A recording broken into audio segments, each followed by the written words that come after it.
Friends, আমার চ্যানেলে আপনাদের স্বাগত। চললাম আমরা লামডিং শীতলা মায়ের পুজো দিতে। ৩৬ ফুট শীতলা মায়ের মূর্তি, দেখতে দারুণ। আজ কত বছর ধরেই ভাবছি যাওয়া আর হচ্ছে না। মায়ের দেখুন কীরকম কৃপা। 25 জনের গ্রুপ মিলে আমরা লামডিং চললাম। প্রথমে তো আমরা স্টেশনে চুড়িদার পরে গিয়েছি। এরপরে এক ভদ্রলোকের বাড়ি, যে ভারত সেবা আশ্রমে গুরু ভাই হয়, ওনার বাড়িতে গিয়ে উঠেছি। উঠে হাত মুখ ধুয়ে পরিষ্কার হয়ে শাড়ি পরে নিয়েছি। শাড়ি পরে আমরা চললাম মায়ের মন্দিরে। এই তো দেখুন মায়ের মন্দিরে এসে গেছি। স্টেশনের পাশেই হাঁটা পায়ে যাওয়া যায়। এই তো মায়ের মন্দিরে এসে গেছি। বিশাল বড় গেট। আজ কত বছর ধরে আমরা যাব ভাবছি, যাওয়া আর হচ্ছে না। এই তো এসে গেলাম। কি ঠাকুরের কৃপা। এবার হাজব্যান্ড বাচ্চাদের ছেড়েই আমরা 25 জনের গ্রুপ মিলে লামডিং পুজোর দিতে এসে গেছি। এই দেখুন বিশাল বড় প্যান্ডেল হয়েছে। এখানে ফুল, বেলপাতা, ফল সব বিক্রি হচ্ছে। আমরা একটু মায়ের পুজোর জন্য কিনে নিয়েছি। এবার প্রথম গিয়েছি, ভালো করে বুঝতেও পারিনি কি লাগবে না লাগবে। বলছে ডাবের জল নিয়ে যেতে। ডাবের জল আবার ডাবের মধ্যে না, একটা বোতলে নিতে হবে, নাহলে কোনো ক্যারি ব্যাগে নিতে হবে। আমরা বুঝিনি, সেজন্য আর ডাবের জলও নেওয়া হয়নি।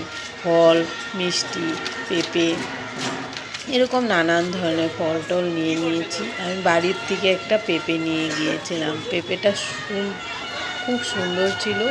মায়ের পুরা ভোগে দেওয়া হয়েছে এই পেঁপেটা। অনেক ফল ছিল, তার মধ্যে এই পেঁপেটাই পছন্দ করে নিয়ে পুরোহিত মায়ের ভোগে দিয়েছে। তার জন্য মনটা খুব ভালো হয়ে গেছে, খুব আনন্দও লাগছে। এই তো এসে গেছি আমরা মায়ের মন্দিরে। এই দেখুন মায়ের মন্দির খুব সুন্দর, কি বলবো আর। লামডিং এই আসামের মধ্যে বিখ্যাত লামডিং শীতলা মায়ের পুজো। এই দেখুন বিশাল 36 ফুট।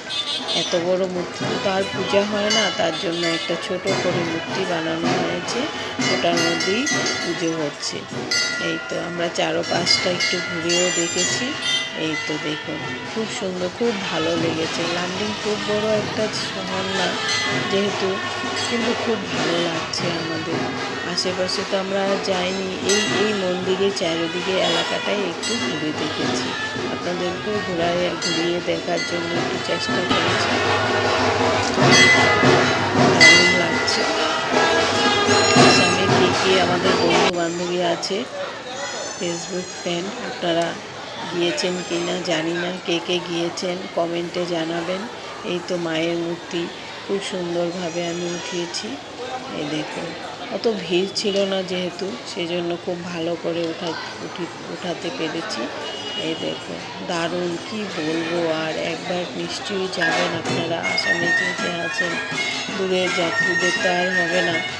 এই দেখুন জাগ্রত মায়ের মন্দির খুব সুন্দর। এখন শুধু দেখতে থাকুন, কি বলবো আর, কিছু বলার নেই। এটা একটা গাছ, এখানে সব লোকেরা এই ডাবের জল ঢালছে, সিঁদুর দিচ্ছে, ফুল দিচ্ছে। আমি ঠিক দেখিনি, এখানে এসে শুধু প্রণাম করেছি, আমি ঠিক জানি না। তো এসে দেখেছি এই কবুতরগুলো উড়ানো হচ্ছে। যার বলে মানসিক আছে তারা কবুতর উড়াচ্ছে। এখানে খুব সুন্দর করে পূজা হচ্ছে। আমরা অঞ্জলি দিতে পারিনি, 4টা বেজে গেছে অঞ্জলি দেওয়ার। আমাদের পুরো সময় হয়ে গেছে, সেজন্য আমাদের আর অঞ্জলি দেওয়া হয়নি। কিন্তু নেক্সট বার গেলে মায়ের